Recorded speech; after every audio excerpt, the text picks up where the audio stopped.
कजली तीज व्रत कथा। एक सास और बहू थी। बहू के कोई संतान नहीं थी। एक दिन सास और बहू अपनी पड़ोसन के घर गए। तब उन्होंने देखा कि पड़ोसन के घर नीमड़ी माता की पूजा हो रही है। तब सास ने अपनी पड़ोसन से पूछा कि नीमड़ी माता की पूजा करने से क्या होता है।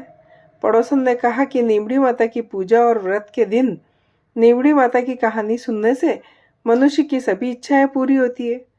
तब सास ने कहा कि यदि मेरी बहू गर्भवती हो जाएगी तो मैं नीमड़ी माता को 1.25 सेर का पिंड चढ़ाऊंगी और भादुड़ी तीज का व्रत करूंगी। कुछ दिनों बाद बहू गर्भवती हो गई। तब उसकी सास ने कहा कि यदि मेरी बहू को लड़का हो जाएगा तो मैं 5.25 सेर का पिंडा चढ़ाऊंगी। तब उसकी बहू ने एक सुंदर बालक को जन्म दिया। जब अगले साल तीज आई तो सास ने पुनः कह दिया कि जब इसका विवाह हो जाएगा तब 1.25 मन का पिंडा चढ़ाऊंगी। कुछ दिनों बाद उस लड़के का विवाह भी हो गया। जब तीज का त्योहार आया तो सास बहू दोनों अपनी नई बहू को लेकर नीमड़ी माता की पूजा करने गई। सब लोगों ने तो पूजा की, लेकिन जब ये दोनों पूजा करने लगी तो नीमड़ी माता दूर खिसक गई। ये जितनी पास जाती नीमड़ी माता उतनी ही दूर खिसक जाती। जब नीमड़ी माता ने उनकी पूजा स्वीकार नहीं की तब कुछ औरतों ने उनसे कहा कि आपने नीमड़ी माता को कुछ चढ़ाने के लिए बोला है क्या। तब सास ने कहा हाँ, बोला तो था।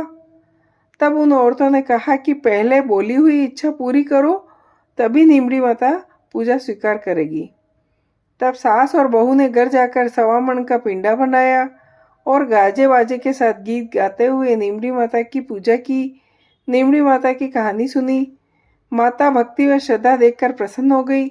बहू ने नीमड़ी माता का पूजन किया और चांद को अर्घ दिया।